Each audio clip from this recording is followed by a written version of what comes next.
வணக்கம். தாய் கொடுத்த தாய்ப்பாலுக்கு வணக்கம். என் தாய்க்கு தமிழ் கொடுத்த தமிழ் பாலுக்கு வணக்கம். ஹீரா பெண், வாசக்கதவு, பெரியதாலை, தாலா குளம், நல்லபடியா, பூ இருட்டு, ஆனந்தம் இப்படிங்கிற இதுல 7 வார்த்தை இருக்கா, 7 சொல்லு இருக்கா. இந்த 7 சொல்லும் என்னன்னு யாருக்கும் தெரியாது. வாசக்கதவுனா தெரியும், ஆனா என்னன்னு சொல்ல தெரியாது. பெரியதாலைன்னா தெரியும், ஆனா அது எந்த ஊரு அப்படின்னு தெரியும். அப்படின்னா என்னன்னு யாருக்கும் சொல்ல தெரியாது. அதெல்லாம் நல்லபடியா, பூ இருட்டு, ஆனந்தம் சொல்லதுக்கு தெரியாது. ஏன்னா மொழி சொல்லிக் கொடுக்கல. மொழி சொல்லி கொடுத்தாதானே தெரியும். இவங்களுக்கு தான் சமஸ்கிருதம் வடமொழி, ஹிந்தி அந்நிய மொழி என்ன வருது. இந்த பேர் தெரியுதா, ஹீரா பெண் அப்படின்னு. இத அந்த 10 இலக்கணத்துல 10 உறுப்புல வர்ற ஒரு உறுப்புல பேர் வச்சிருக்காங்க. பிரதமர் நரேந்திர மோடி ஐயாவோட அம்மா பேர் இது. இத என்ன பேருன்னு பிரதமர் மோடி ஐயா தான் சொல்லி தரணும் நமக்கு. அப்பதான் தெரியும். இது அவருக்கு தான் தெரியும் எந்த நிலையில இருக்கு அப்படின்னு. இந்த பேரு 100 வருஷத்துக்கு முன்னாடி நரேந்திர மோடி ஐயாவோட தாத்தா பாட்டி வச்ச பேரு 100 வருஷத்துக்கு முன்னாடி. ஆனா இப்ப நேரத்துக்கு வந்துட்டு வந்தவன் தமிழ் தான் மூத்த மொழி, ஹிந்தி அந்நிய மொழி, சமஸ்கிருதம் வடமொழி அப்படின்னு நமக்கு பாடம் சொல்லி தந்துட்டு இருக்கான். அவங்க வரலாறு எழுதியா, தமிழ் தேசிய வரலாறு எழுதியா. தமிழர்கள் தான் யாரு அப்படின்னா, தமிழ் மொழி பேசணுமா, தமிழை அடிப்படையாக பிறந்திருக்கணுமா, தமிழ்லயே சிந்திக்கணுமா, தமிழ்லயே பேசணுமா. அப்படி பேசுறது கேளுங்க, அம்மா என்னன்னு கேளுங்க, தெரியாது. ஆனா அடையாளம் மட்டும் சொல்லுவான். அம்மானா என்ன, அப்பான்னா என்ன, மாமானா என்ன, மாணவினா என்ன, ஹீரா பெண்ணா என்ன, எந்த ஒரு வார்த்தையை கொடுத்து அதுக்கு அர்த்தம் கேளுங்க தெரியாது. ஆனா வரலாறு மட்டும் சொல்லுவான்.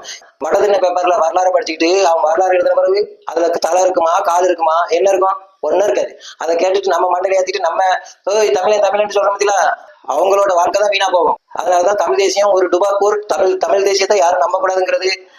தமிழ் தேசியம் ஆகவே ஆகாது. தமிழ் தேசியம் எந்த நாட்டில் இருக்கோ அந்த நாடு விளங்காது, உருப்படாது. தமிழ் தேசியத்தை நம்பி போறவங்க வாழவே முடியாது, வாழவும் வைக்க மாட்டான். அவனோட நோக்கம் நம்மளை கொள்றது. அவனோட நோக்கம் தமிழனை வச்சு தமிழை அழிப்பது, தமிழை வைத்து தமிழனை கொல்லுவது. அதுக்காக தமிழை வைத்து தமிழனை தடவுறது. இவங்க இந்த வேலை தான் நடக்குது. யாரும் தமிழ் தேசியத்தை நம்பி யாரும் போவாதீங்க. தமிழ் தேசிய பேச்சை கேட்டு யாரும் செயல்படாதீங்க. அது யாரா இருந்தாலும் சரி. சமஸ்கிருதம் வடமொழின்னு சொல்றவங்களையும் நம்பாதீங்க. சமஸ்கிருதம் வடமொழி கிடையாது, நம்ம பேசுறதுதான் சமஸ்கிருதம். அதே மாதிரி மூத்த மொழிங்கிறது சமஸ்கிருதம் தான் மூத்த மொழி. அது தமிழ்நாட்டில் உள்ளது மட்டும் கிடையாது, இந்தியாவில் இருக்க எல்லா மாநிலத்தில் இருக்கிற மொழிகளும் ஒரே மொழிதான் சமஸ்கிருதம். அதுல எல்லாத்தையும் அடிப்படையாக கொண்டு பேசுறது நம்ம மட்டும்தான். அதனால எல்லாரும் சமஸ்கிருதம் பேசினாதான் நல்லா இருக்கும். ஆனா அது தமிழ்நாட்டில் மட்டும் இருக்குது. ஏன்னா அங்கெல்லாம் எழுத்து கொடுத்துட்டதுனால அது ஒவ்வொரு மொழியா மாறிடுதே தவிர மற்றபடி மொழி ஒண்ணுதான், பாஷை தான் வேற. அதுல மூத்தது பாஷை தான்.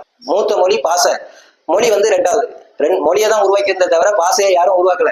அதுல இருந்து எடுத்து எழுத்து மூலமா வச்ச ஒரே எழுத்து மூலமா இருந்தாதான் அந்த மொழியெல்லாம் அழியாம இருக்கும், அந்த பாஷைகள் எல்லாம் வராம இருக்கும். அப்படிங்கிறதுக்காக எல்லாத்துக்கும் ஒரே எழுத்தா கொடுக்கணும் அப்படின்னு இருந்தா தான் அந்த ஒரே மொழியா இருக்கும், ஒரே மாதிரி இருக்கும். அப்படிங்கிற சிந்தனையில அடிப்படையிலையும் எழுதப்பட்டதுதான் நம்ம தமிழ் எழுத்து. ஆனா வெள்ளைக்காரன் ஒவ்வொரு மாநிலத்துக்கா ஒவ்வொரு பாஷைக்கா எழுத்து கொடுத்துட்டதுனால அது ஒவ்வொரு மொழியா ஆயிடுச்சு. மற்றபடி அது மொழி கிடையாது, பாஷை பாஷை பாஷை. மொழிங்கிறது சமஸ்கிருதம் மட்டும்தான். தர்மத்தின் வாழ்வுதனை சூதுகவும் பின் இறுதியில் தர்மமே வெல்லும். ஜெய்ஹிந்த். ஹிந்தி அந்நிய மொழி, சமஸ்கிருதம் வடமொழி அப்படின்னு சொன்னீங்கன்னா உங்க வாயில தமிழ் நிக்காது. முத்தமிழ்ங்கிறது, மூன்று தமிழ்ங்கிறது, பதந்தமிழ்ங்கிறது, பைந்தமிழ்ங்கிறது, தீம் தமிழ்ங்கிறது எல்லாம் முத்தமிழ் மட்டும்தான். இயல் இசை நாடகம் கிடையாது. முத்தமிழ்னா சமஸ்கிருதம், ஹிந்தி, தமிழ், இந்த 3 சேர்ந்துதான் முத்தமிழ். தமிழுக்கு அர்த்தம் சொல்லணும்னா நீங்க ஹிந்தி தெரிஞ்சாதான் தமிழுக்கு அர்த்தம் சொல்ல முடியும். ஏன்னா ஹிந்திங்கிறது முத்தமிழ்ல வர 2வது தமிழ் ஹிந்தி. நாம பேசிட்டு இருக்கிறது சமஸ்கிருதம். அதாவது பதம், பகுபதம், பகாபதம். பகுப்பதமும் பகாபதமும் ஒண்ணு சேர்ந்ததுன்னா பதமாயிரும். பதத்தை பிரிச்சுக்கினா பகுப்பதமும் பகாபதமும்னு 2 பிரியும். அவ்வளவுதான். இந்த 2ஐயும் ஒண்ணு சேர்த்தா பதம், பதத்தை பிரிச்சா பகுப்பதம் பகாபதம், இந்த 2 வந்துடும். எதெல்லாம் நீங்க சமஸ்கிருதம் சொல்றீங்களோ அதை பிரிச்சுட்டு உள்ள போனீங்கன்னா தமிழ் இருக்கும். எதெல்லாம் நீங்க தமிழ்னு சொல்றீங்களோ அதை பிரிச்சுட்டு உள்ள போனீங்கன்னா ஹிந்தி இருக்கும். உதாரணத்துக்கு பாருங்க, திராவிடம் சமஸ்கிருதம் தானே, அதை பிரிச்சுட்டு உள்ள போனீங்கன்னா திரு கூட்டல் அவர் கூட்டல் இடம் அப்படின்னு வந்துடும். இப்ப 3 தமிழ் தானே.